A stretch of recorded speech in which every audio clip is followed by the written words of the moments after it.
Vale, me he quedado hablando mientras esto se ha cortado. Solo necesitaba un poco de intimidad para leer detenidamente y con calma. Está en la página 8 en números romanos de los agradecimientos. Durante los últimos 10 años de enseñanza, bueno, dice que he estado dando un ciclo de cursos sin repetir ni uno. Esta libertad de perseguir intereses intelectuales diversos, algunas veces extravagantes, ha sido bastante importante para mí. Ha sido bastante importante para mí. Bien, aquí es efectivamente donde lo decía, pero no lo dice en la introducción, sino en los agradecimientos. Por eso no llegaba a encontrarlo. Por cierto que este libro lo he comprado de segunda mano y quizá puede decir algo sobre qué tipo de lectores usan estos libros. En principio me parece una introducción sensacional a la filosofía, aunque habría que empezar por Platón y Aristóteles, pero trata todo lo que es un tratado sistemático de filosofía, aunque hecho a base de cursos diversos. Tiene una sección de metafísica que empieza con la identidad del yo y luego tiene la pregunta ¿por qué hay algo en lugar de nada? Preguntas clásicas e importantes. Por cierto que en el capítulo ¿por qué hay algo en lugar de nada? Hay una dirección escrita a lápiz en este libro de segunda mano y un artículo de una revista que yo pensaba que tendría que ver con la filosofía de Nozick, pero es un artículo sobre la situación política en la Unión Soviética, sobre la fidelidad de los generales. Probablemente, ¿quién compra este tipo de libros? Bueno, lo hemos visto en El Premio y en las películas de Hitchcock. Seguramente esto habrá sido usado por alguien del servicio secreto, Hay dos billetes del ferrocarril o del tranvía, del ferrocarril de Rhode Island. Me imagino que ida y vuelta. Y me imagino que esto tiene algún valor al estilo de Taman Shud. Tiene algún valor no sé, para los espías o para las altas esferas internacionales, un valor que ya ha desaparecido por completo, porque ¿a quién le importa la fidelidad de los generales a Andropov? Ya eso está bastante pasado de importancia. Es algo parecido a que lo comentaba José Guillermo García Valdecasas, que en los conventos las cuentas del convento, como la noticia de quesos, la lista de la compra de los quesos, las escrituras, las compraventas, todos los documentos burocráticos, administrativos, estaban guardados en cajas metálicas perfectamente protegidos, como en nuestras casas lo están la escritura de nuestro domicilio, las facturas, todo aquello, el carnet de conducir, ese tipo de cosas sin las cuales nos pueden meter en la cárcel. Mientras que, en contraste con esta protección de los documentos administrativos, de las escrituras, pues a lo mejor podía haber un Ovidio o un Horacio o un Homero al que se comían las ratas porque no era tan importante. Lo he oído como un dicho contemporáneo, esa oposición entre lo urgente contra lo importante. Bueno, digamos que la situación de los generales en la Unión Soviética era lo urgente, pero lo importante es esto. Lo importante, sin duda alguna, es esto. Esto pudo ser importante en su época, ya no lo es. Hoy día lo importante es la exposición filosófica de Nozick, que afortunadamente no se han comido las ratas, y tenemos aquí. A renglón seguido se pasa a la epistemología y lo subtitula Conocimiento y escepticismo. Después hay una sección que titula Valor, esto sería la ética, valor, y primero discute el libre albedrío en una serie de ensayos sobre el determinismo, el castigo y luego los fundamentos de la ética. Todo esto dentro de un capítulo mayor llamado Valor. Y esta es la exposición, desde una perspectiva filosófica clásica, de una serie de cursos que dan, ya lo digo, una imagen filosófica bastante contundente y además siempre enriquecida por el saberse continuación de la cadena platónica, aristotélica, la cadena de la filosofía occidental, de la gran filosofía, y al mismo tiempo el comentario de la cultura popular, del cine, de cosas actuales, y al mismo tiempo de la ciencia contemporánea que no conocieron ni Platón ni Aristóteles. Así que desde luego es un gran libro, aunque quizá demasiado grande, pero bueno, está compuesto de cursos y puede incluso estudiarse como un complemento a un curso de filosofía universitario, pero desde luego creo que será más amable para el lector en muchísimos aspectos el siguiente libro, que es La naturaleza de la racionalidad, que como vemos tiene hasta este recuerdo infantil al final. Pero eso no quiere decir, el que sea un libro amable, como todos los de Nozick, no quiere decir que sea un buen libro introductorio realmente. A Nozick hay que llegar después de haber leído a Platón y él mismo viene a dar esa orientación. Algún ensayo sí que se puede leer, por supuesto. Desde luego estarían bien los ensayos y la entrevista que aparece en libertarianism.org. Pero tampoco recomiendo estudiar filosofía directamente con Nozick. Se puede empezar con él muy pronto, pero en fin, hay que tener por lo menos una filosofía de bachillerato bien hecha. No sé si en bachillerato se estudiará, por cierto, porque cada vez hay menos horas, cada vez hay menos tiempo. Es el mayor problema que yo como educador de secundaria encuentro. Nos piden demasiado, lo cual no es problema, yo lo hago, pero no nos dan tiempo. Es como si nos piden que montemos una ópera en una semana. Es decididamente imposible. Tenéis que montar la Bohème para la semana que viene. Uno diría de entrada, no, tenéis que hacer que los alumnos conozcan todo el pensamiento occidental con 1 hora a la semana. Pues no hay manera. Y además, no, pero si es que tenéis 3 horas más, no las tenemos, porque en casa no hacen nada. Lo que no se dé en clase no se da. Bueno, como digo, pues con un bachillerato bien hecho sí que se puede uno incorporar con enorme facilidad a estos libros, porque Nozick es un gran profesor y es muy amable y muy comprensivo, pero es un profesor universitario. Eso hay que tenerlo en cuenta. Una mínima base de bachiller hay que tener. Y bien, tengo la fortuna de...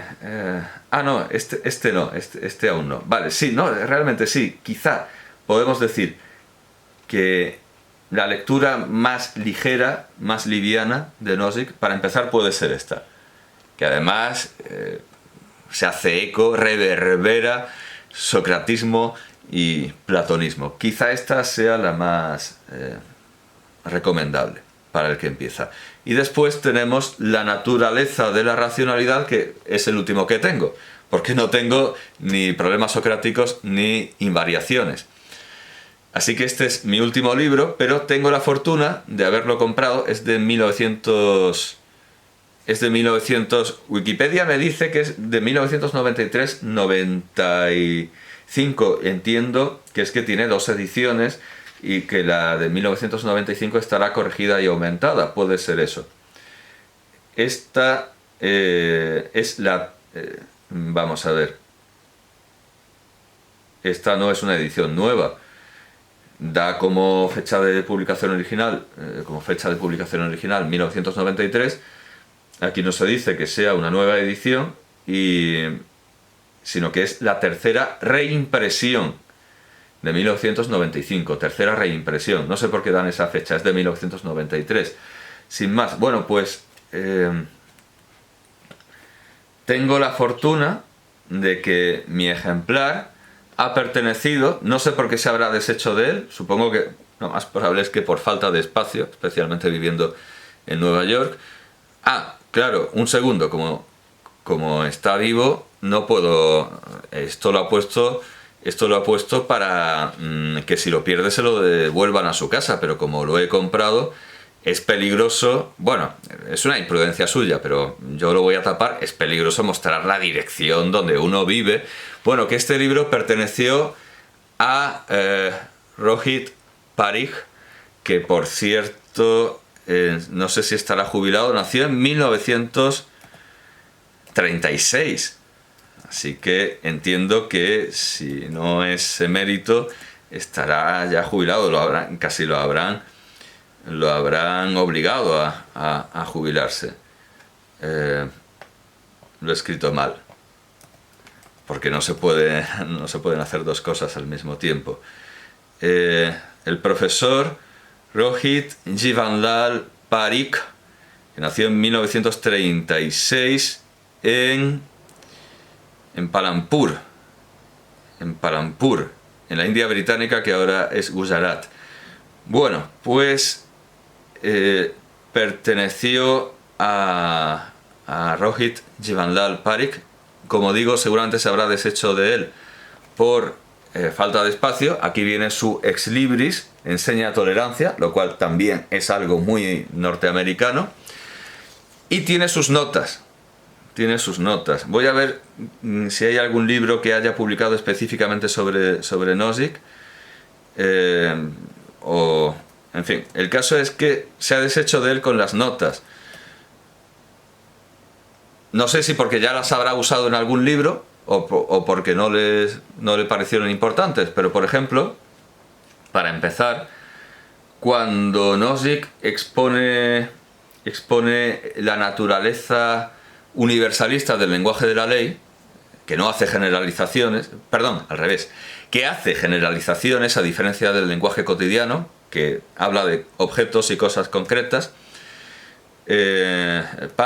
Rohit Jivanlal Parikh le dice que eso no está claro. Él dice, la ley habla de generalidades, el lenguaje cotidiano habla de cosas concretas, y él dice, eso no está claro, y pone como ejemplo a Juan le gustan los tomates.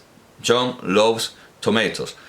A Juan le gustan los tomates. Eso es una generalización, porque no se dice que a Juan le gusta este u otro tomate, que le gustan los tomates rojos o verdes o amarillos.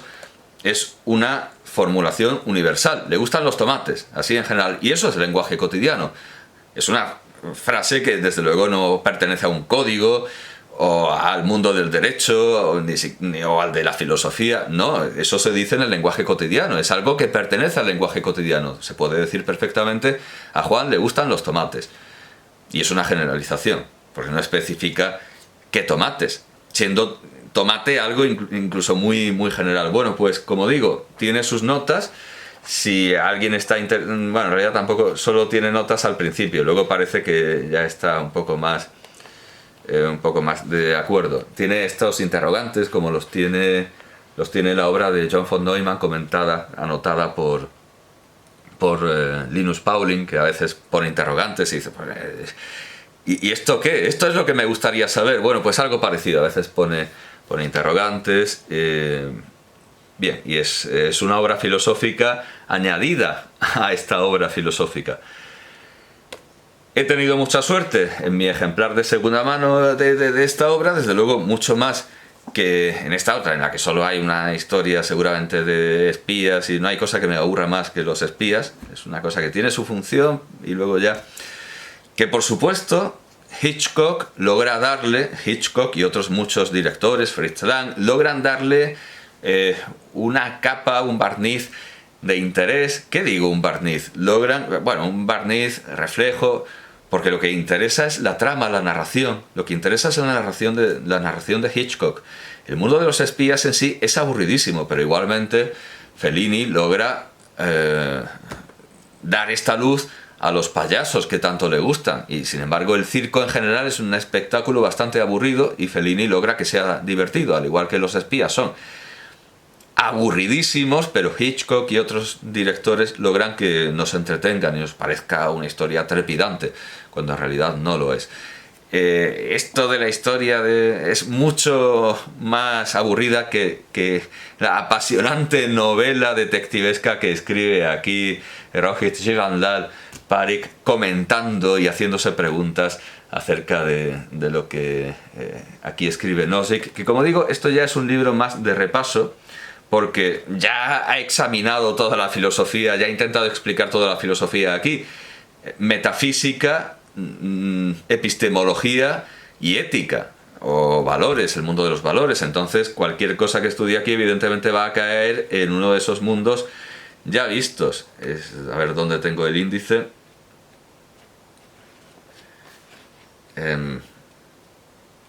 Aquí está. Bueno, pues empieza con la sección cómo hacer cosas con principios. Cómo hacer cosas con principios, en claro homenaje al libro Cómo hacer cosas con palabras de... voy a ver el año. Evidentemente es posterior, porque este libro es de 1993, como hemos dicho, es de 1993. Cómo hacer cosas con principios. Y... es muy anterior, cómo hacer cosas con palabras, creo que es de los años 60. De Austen. Debería tener un artículo en Wikipedia que me aclarara, y si no busco al propio Austen. Sí, lo que me sale directamente es Austen. Era más breve, era más fácil buscarlo. Aquí está, 1962. Es un libro de 1962 publicado en Oxford. Cómo hacer cosas con palabras, que en realidad son las lecciones, las conferencias dadas en el ciclo de conferencias William James de la Universidad de Harvard, que es la universidad donde al final, bueno, después de haber pasado como exige el cursus honorum académico anglosajón, después de haber pasado por algunas de las universidades más prestigiosas del mundo, es donde acabó Nozick. Quizá, sí, desde luego una de las más prestigiosas del mundo, que es Harvard. Bueno, pues ahí es donde Austen leyó sus cómo hacer cosas con palabras. Después tenemos, claro, esto ya es tratar de nuevo las mismas cosas. Decisión, valor, pues aquí trata en extenso otros experimentos filosóficos que ya había tratado, el problema de Newcomb y el dilema del prisionero. Después, pensamiento racional, otra sección dedicada a pensamiento racional, otra sección dedicada a razones evolutivas, y por último una sección dedicada a la racionalidad instrumental y sus límites. Evidentemente esto no deberíamos considerarlo como una repetición, sino como una reconsideración y ampliación, ya que esto es de 1993 y este libro es de 1989, creo. En ese tiempo ha tenido ocasión de repensar las cosas. Está publicado, por cierto, por Harvard. Vaya, aquí es muy difícil encontrar todo. Las primeras páginas están... No, que digo, 1981. Claro, desde 1981 hasta... Entonces, realmente, entonces resulta que... sí, eso es. Entre explanaciones filosóficas de 1981 y... un segundo, ¿cómo pone aquí 1980? Un segundo, vamos a ver. ¿Qué está pasando aquí? He leído sí, perdón, eso es. Este libro es de... Otra vez me había... Este libro es de 1981. Este libro es de 1981. Y este de 1989. O sea, supone, digo yo, un repaso necesario. Bueno, en realidad este trata temas más bien nuevos. No sé si... No he leído... Sí, no he leído lo que trae. Pues trae ensayos sobre sexualidad, altruismo, y tiene quizá como la cosa más padres e hijos. Es efectivamente un libro más de filosofía práctica, incluso moralista, al estilo de los filósofos clásicos. Es un libro más clásico. Pero quizá habría que subrayar el ensayo La matriz de la realidad. Claro, esto no es una repetición en absoluto, es una ampliación con ensayos que no van tan al grano de cuestiones de filosofía política, metafísica y ética, como estos libros anteriores, pero que son igualmente importantes. Y quizá habría que subrayar, si trata por ejemplo del Holocausto, es un libro de ensayos, más al estilo de Montaña, al estilo de, bueno, de los grandes ensayistas. De Séneca, podemos considerar sus epístolas a Lucilio ensayos. Quizá habría que subrayar La matriz de la realidad, página 182, eso es, que bueno, de alguna manera se pone kantiano y efectivamente nos representa gráficamente una matriz de la realidad. Esto es algo que quizá no nos esperábamos, es originalísimo y desde luego esto no puede considerarse que sea una repetición. Bueno, ya en los libros anteriores recurre a todas las armas gráficas, matemáticas, lógicas, lógico-matemáticas de la filosofía. Ya aquí había explicado las cosas con figuras, como Arquímedes. Pero quizá la matriz de la realidad sea la explanación más chocante.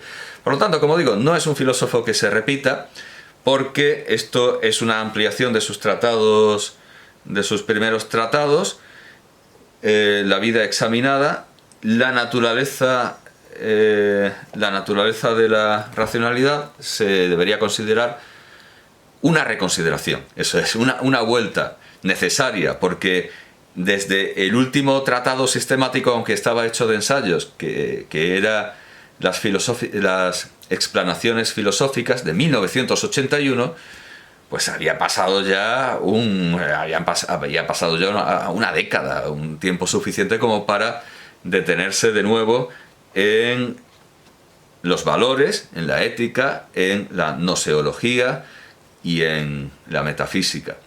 Como digo, no tengo sus últimos libros, por desgracia. No había pensado esto al sentarme. Quería ante todo hacer un poco de espacio y terminar el orden de la sección de filosofía, de primera filosofía de mi biblioteca, porque no le corresponde, y además es que él insistía mucho en esto, no le corresponde a Nozick el lugar de mero filósofo político. Él decía incluso que esto era un accidente. No, esto es necesario en su exploración filosófica de todas las materias que deben ser examinadas por la filosofía, pero desde luego Nozick no es un filósofo político, económico, que se vea constreñido por esos límites, que se vea restringido a esa acción. Es un filósofo entero y verdadero, como demuestra este libro, y es un filósofo en la tradición clásica, como demuestra aún más claramente por más que esté despierto al análisis de las ficciones y de los géneros y de los medios tan nuevos como el cine, los libros infantiles, los deportes, etc. Es desde luego un filósofo de nuestro tiempo, pero no porque nuestro tiempo lo posea, porque él desde luego pertenece a una tradición mucho más extensa, sino porque él tiene personalidad suficiente como para crear su propia fuente como servicio público. Los papas, los príncipes, los duques, los emperadores tenían la costumbre de hacer grandes fuentes públicas con enormes inscripciones en latín, que era la lengua que el pueblo no podía leer, pero bueno, las escribían en latín, y de alguna manera podemos considerar que la obra de Nozick es una de esas grandes fuentes de las que podemos beber todos. Desde luego ha erigido un monumento más perenne que el bronce, aunque es un autor muy modesto, que desde luego no plantearía tal cosa desde el principio de su obra, sino que lo ha demostrado con obras. Ha erigido un monumento más perenne que el bronce, de él podemos beber todos. Ha modificado el espacio, pero sin embargo, más allá del uso de filosofemas, se lo llaman algunos, de citas y de evocaciones cultas de grandes clásicos de la filosofía, de la lingüística o de lo que sea Austen, porque está a medio camino. Más allá de las citas, de ese culturalismo, más allá de la lógica formal, de las a veces extrañas figuras y del uso de las matemáticas, más allá de todo esto hay que reconocer que Nozick no escribe en una lengua que desconozca el pueblo, como es el latín en letra cuadrada, sino que escribe en inglés y a veces en el inglés del Dr. Seuss.